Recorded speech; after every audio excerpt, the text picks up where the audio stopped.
Hello students, तो आज हम इस वीडियो में डिस्कस करने वाले हैं पोलरीमीटर। पोलरीमीटर क्या होता है, कैसा इसका एक्सपेरिमेंटल सेटअप होता है और क्या और कितनी लैंग्वेज आप इस टॉपिक पे लिखें जिससे आपको फुल मार्क्स मिले। तो करते हैं वीडियो की शुरुआत और समझते हैं पोलरीमीटर। देखिए, पोलरीमीटर को एक्सप्लेन करने से पहले मैं आपको ये बता दूं कि पोलरीमीटर एक्चुअली में हम क्यों पढ़ते हैं। तो सिर्फ एक ही मोटो है क्या, ऑप्टिकल रोटेशन मुझे काउंट करने हैं, इसके लिए मुझे एक डिवाइस चाहिए और उसका नाम है पोलरीमीटर। एक इसका ड्रॉबैक भी है, वो हम एट लास्ट डिस्कस करेंगे कि पोलरीमीटर से बेस्ट डिवाइसेस और भी हैं। हम पोलरीमीटर को क्यों ना पढ़ें और क्यों पढ़ें, पहले इस पर बात करते हैं, फिर बाद में इसके ड्रॉबैक को समझेंगे। एट लास्ट हम ड्रॉबैक भी आपको एक्सप्लेन करेंगे कि इसके फर्दर, इसके बियॉन्ड जाकर के हमें इससे बेस्ट डिवाइसेस और कौन से मिलेंगी, उनका मैं नाम भी लूँगा और उनके बारे में आपको बताऊँगा। ठीक है, तो करते हैं, पोलरीमीटर को समझते हैं। तो पोलरीमीटर को पहले ये समझिए कि पोलरीमीटर है क्या। पोलरीमीटर इज़ एन इंस्ट्रूमेंट, ये एक इंस्ट्रूमेंट है जिससे क्या करते हैं आप। Polarimeter is an instrument which is use to measure the angle of rotation और you can say optical rotation. Optical rotation कहिए या एंगल ऑफ रोटेशन कहिए, किसका, plane of polarization of plane polarized light.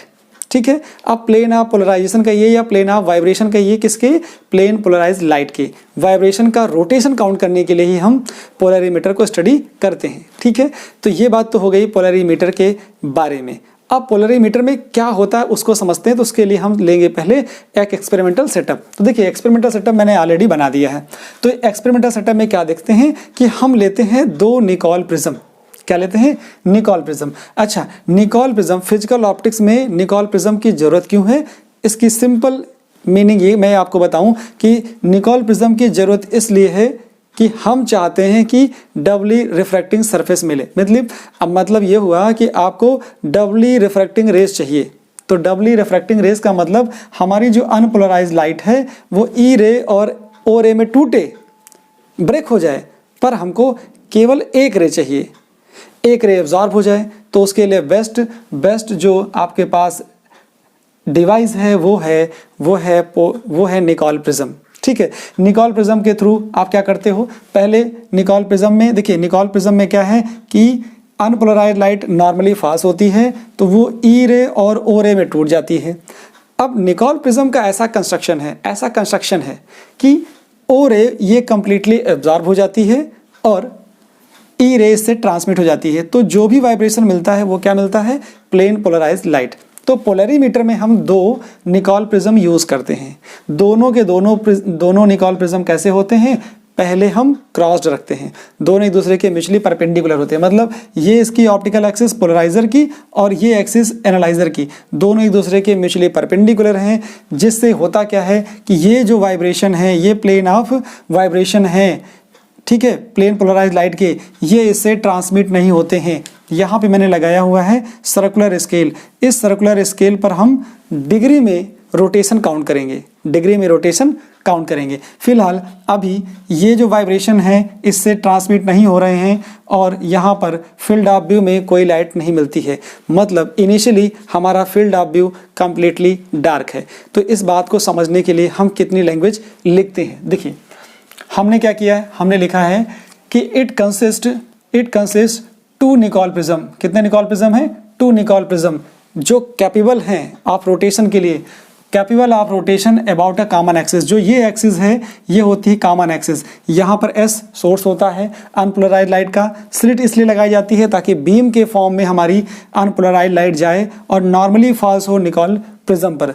तो ये जो पोलराइजर और analyser हैं दोनों ही निकोल प्रिज्म हैं, दोनों सेम मटेरियल के बने हुए हैं। बस अभी क्या है, दोनों क्रॉस्ड पोजीशन पे हैं जिससे हमको फील्ड ऑफ व्यू में कोई लाइट नहीं मिलती है। ठीक है, तो देखिए, capable of rotation about common axis, Nicol prism P and A, P मतलब पोलराइजर, ए मतलब analyser, are adjusted in crossed position. इनको एडजस्ट किया गया है क्रॉस्ड पोजीशन पे। क्यों किया गया है, so that field of view is completely dark, जिससे हमारा यहाँ फील्ड ऑफ व्यू कैसा हो, कंप्लीटली डार्क रहे और हमें वहाँ पर कोई भी लाइट ना मिले। अब हमने क्या किया, ये सिचुएशन तो हमको मिल गई। ठीक है, अब हम लेते हैं एक दूसरी सिचुएशन। हमने लिया एक ट्यूब और उस ट्यूब में फिल किया शुगर सॉल्यूशन को। किसको फिल किया? शुगर सॉल्यूशन को। और जैसे ही शुगर सॉल्यूशन को इसके अंदर फिल किया और प्लेस किया दोनों निकोल प्रिज्म के बीच में, देखिए यहाँ एक बड़ा निकोल प्रिज्म, छोटा है, ऐसा नहीं है, दोनों सेम साइज के ही हैं, ठीक है, बस ये ऐसे रखा है, इसको स्पेस कम था तो मैंने छोटा बना दिया। अदरवाइज दोनों को सेम सीक्वेंस में, दोनों सेम थिकनेस के, सेम मटेरियल के हैं, सब एक जैसा बनाएंगे आप। तो जैसे ही ये वाइब्रेशन इस ट्यूब से पास हुए, इस शुगर सॉल्यूशन से पास हुए, तो ये क्या हो गए? रोटेट हो गए। मतलब इस ऑप्टिकली एक्टिव सब्सटेंस ने, क्योंकि यहाँ पर शुगर सॉल्यूशन क्या होता है? राइट हैंडेड होता है, डेक्स्ट्रो रोटेटरी सब्सटेंस होता है, इसने रोटेशन को थोड़ा सा रोटेट कर दिया, राइट हैंड रोटेट कर दिया या क्लॉकवाइज रोटेट कर दिया, जिससे ये वाइब्रेशन इस निकोल प्रिज्म से, ये जो एनालाइजर का काम कर रहा है, इससे ट्रांसमिट हो गए और फील्ड ऑफ व्यू में हमें लाइट मिल गई। फील्ड ऑफ व्यू में लाइट मिल गई। हमें क्या करना है? अब यहीं से हमारा काम शुरू होता है। हमें एक्यूरेटली मेज़र करना है कि क्या होगा एंगल ऑफ रोटेशन। तो यहाँ से पोलराइज़र को अब हम रोटेट करना शुरू करेंगे और इतना रोटेट करेंगे कि हमारा field of view completely dark हो जाए। Completely dark field of view को करने के लिए इस एनालाइज़र को रोटेट करना शुरू करते हैं। तो एक पर्टिकुलर एंगल के बाद हमें field of view dark dark dark मिलना शुरू हो जाता है। ठीक है, डार्क मिल गया, लेकिन एंगल ऑफ रोटेशन कोई फिक्स नहीं मिला। हमें एंगल ऑफ रोटेशन की एक वाइड रेंज मिल गई, बहुत दूरी तक। मतलब सपोज करो कि 45 डिग्री पे हमें एंगल ऑफ रोटेशन मिला, जहाँ पर हमारा फील्ड ऑफ व्यू डार्क हो गया। अभी हम लैंग्वेज में आपको दिखाते हैं कि क्या लिखना है। हमने आपको समझाया कि 45 जैसे पहुँचे, जैसे हमने एनालाइजर को घुमाया और सर्कुलर स्केल पे देखा कि 45 पे हमारा फील्ड ऑफ व्यू डार्क आ गया, तो 45 के आगे 50, 55, 60 तक डार्क ही आ रहा है। मतलब एक पर्टिकुलर पोजीशन नहीं है। हम अगर लिखना चाहें कि हमारा फील्ड ऑफ व्यू डार्क किस पर्टिकुलर पोजीशन, किस एंगल पे है, ठीक है, किस optical rotation, angle of rotation पे है डार्क, तो हम क्लियर नहीं लिख पाएंगे, क्योंकि मिलना कहाँ से शुरू हुआ? 45 से मिलना शुरू हुआ। ये हमारा एजम्पशन है 45 पे मिलना, ठीक है। ऐसा कुछ नहीं होगा, एक वाइड रेंज मिलती है जिस पर हमारा फील्ड ऑफ व्यू डार्क होता है। किसकी वजह से?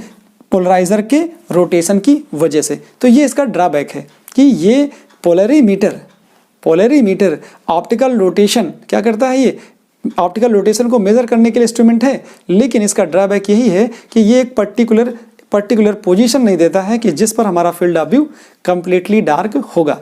तो इसके वजह, तो इस प्रॉब्लम को ओवरकम करने के लिए हम और दूसरी डिवाइसेस भी पढ़ते हैं जो पोलरीमीटर्स से मिलती जुलती हैं, बट इससे बेटर रिजोल्यूशन है, मतलब इससे बेटर रिजल्ट देती हैं, ठीक है, और एग्जैक्ट पोजीशन भी बताती हैं किस एंगुलर रोटेशन पर, किस ऑप्टिकल रोटेशन पर हमारा फील्ड ऑफ व्यू एग्जैक्टली या यू कैन से परफेक्टली या कंप्लीटली फील्ड ऑफ व्यू हमारा डार्क होगा।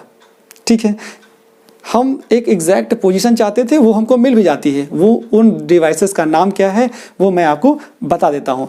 एक हमारे पास होती है लॉरेंट हाफ शेड पोलरीमीटर, इसी पोलरीमीटर से मिलता जुलता नाम है, और एक होता है बिग क्वार्ट्ज पोलरीमीटर। तो हमें दो बेस्ट पोलरीमीटर या डिवाइसेस होती हैं जिनके थ्रू हम एग्जैक्ट ऑप्टिकल रोटेशन मेजर करते हैं for which field of view is completely dark. अब लैंग्वेज देखते हैं कि आप पोलरीमीटर में क्या लिखेंगे। देखिए, हमारी बात हो गई यहाँ तक कि हमारा पहला केस ये है कि ये पोलराइजर और एनालाइजर दोनों क्रॉस पोजीशन पे हैं, तो हमारा field of view completely dark है, हमें कोई भी लाइट ट्रांसमिट नहीं होती हुई दिखाई पड़ रही है एनालाइजर से, जिससे हमारा field of view completely dark है। अब हम बात करते हैं कि now to obtain the field of view is completely dark. ठीक है, तो ये फील्ड ऑफ व्यू हमको कम्प्लीटली डार्क लेना है, लेकिन उससे पहले हमने क्या किया है, हमने एक ट्यूब ली है।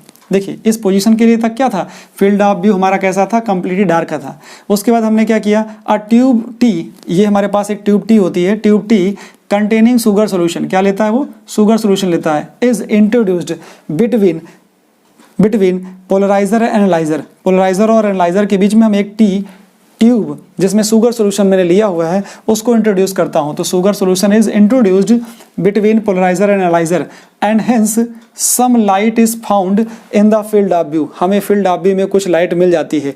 अब हमें वो सिचुएशन रिस्टोर करनी है जिससे कि हमारा फील्ड ऑफ व्यू डार्क हो जाए तो उसके लिए एनालाइजर को रोटेट करना पड़ेगा और यहीं से हम अपना angle of rotation find out करेंगे। देखिए, to obtain the field of view is completely dark, analyser is rotated through some angle.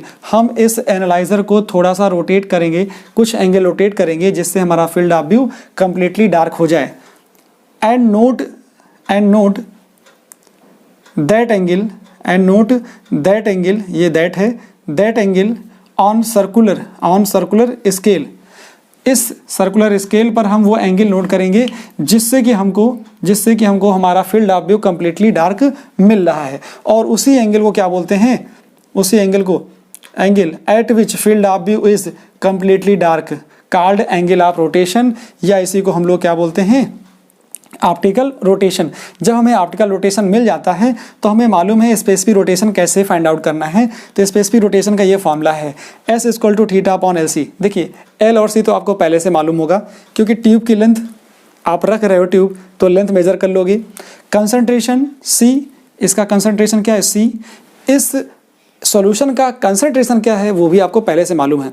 केवल थीटा काउंट कर लीजिए, और थीटा कहाँ काउंट होगा, एनालाइजर को रोटेट करके सर्कुलर स्केल पर डिग्री में आपको थीटा की वैल्यू मिल जाएगी। तो थीटा की वैल्यू यहाँ पुट करिए, L और C नोन होता है, theta can be calculate after putting the value of theta LC, मैंने लिखा है by putting the value of L theta C S can be determined. तो यहाँ से आप S निकाल सकते हो, स्पेसिफिक रोटेशन भी निकाल सकते हो, किसके थ्रू, पोलरीमीटर के थ्रू। अब देखिए, अब इस डिवाइस में मैंने कहा कि प्रॉब्लम भी है। क्या प्रॉब्लम है कि हमें एग्जैक्ट पोजीशन नहीं मिलती, इस पोलरीमीटर में एग्जैक्ट पोजीशन नहीं मिलती कि वो कौन सा एंगल ऑफ रोटेशन है जिसके लिए हमें field of view completely dark मिलता है, नहीं मिलता। हमें एक वाइड रेंज मिलती है, ठीक है। शुरू हो गया 30 के बाद तो 40 के बाद से शुरू हो गया तो 60 तक डार्क ही डार्क मिल रहा है, ठीक है। हमें एग्जैक्ट पोजीशन नहीं मिल रही, ये इसका ड्रॉबैक है। तो क्या दिखा जा रहा है, in this device field of view is found to be dark not a single position but over a wide range of angle of rotation. Wide range of rotation मतलब एक बहुत बड़ी रेंज है जिसमें हम एनालाइजर को रोटेट करते जा रहे हैं। हमें डार्क हमें क्या कर रहे हैं, इसको रोटेट कर रहे हैं तो हमें फील्ड ऑफ व्यू डार्क मिलता जा रहा है। तो ये इसका ड्रॉबैक है। हम क्या चाहते हैं, हम चाहते हैं कि एग्जैक्ट पोजीशन चाहते हैं एंगल ऑफ रोटेशन की, ऑप्टिकल रोटेशन की, for which field of view is completely dark. तो इस प्रॉब्लम को ओवरकम करने के लिए, ठीक है, ओवरकम करने के लिए दिस डिवाइस, ये क्या लिखा, hence this device exact position और exact rotation of analyser for which field of view is completely dark can not be determined accurately. तो इस डिवाइस से हम एग्जैक्ट पोजीशन ऑप्टिकल रोटेशन की या एंगल ऑफ रोटेशन की एक्यूरेटली डिटरमाइंड नहीं कर सकते। तो क्या करते हैं, so to measure the exact angle of rotation, हम क्या यूज़ करते हैं, हम यूज़ करते हैं स्पेशल डिवाइस। मैंने बताया कि आपको, मैं आपको लास्ट में बताऊंगा तो वो समय आ गया कि वो मैं डिवाइसेस आपको बताऊं। तो देखिए, मैंने लिख भी दिया है वो डिवाइसेस कौन सी हैं, लॉरेंट हाफ सेड पोलरीमीटर, और दूसरी है बाई क्वार्ट्ज पोलरीमीटर, ठीक है, बाई क्वार्ट्ज पोलरीमीटर। तो इन पोलरीमीटर के थ्रू हम एग्जैक्ट ऑप्टिकल रोटेशन या angle of rotation find out कर सकते हैं। तो ये सारा है आपके लिए पोलरीमीटर में कि क्या लिखना है, इसका एक आप स्क्रीनशॉट ले लीजिए जिससे आप प्रॉपर्ली इसको लिख पाएँ कॉपी पे। तो होपफुली मैंने आपको सारी चीज़ें बता दी कि क्या सर्किट फंडामेंटल क्या होता है या फिर एक्सपेरिमेंटल सेटअप क्या होता है, पोलरीमीटर के अबाउट पोलरीमीटर क्या होता है, कंस्ट्रक्शन में क्या लिखना है, वो सारी चीज़ें मैंने आपको क्लियर कर दी। होपफुली आप इस वीडियो को देख करके अपना नोट्स प्रिपेयर कर लेंगे। Thank you so much for watching this video.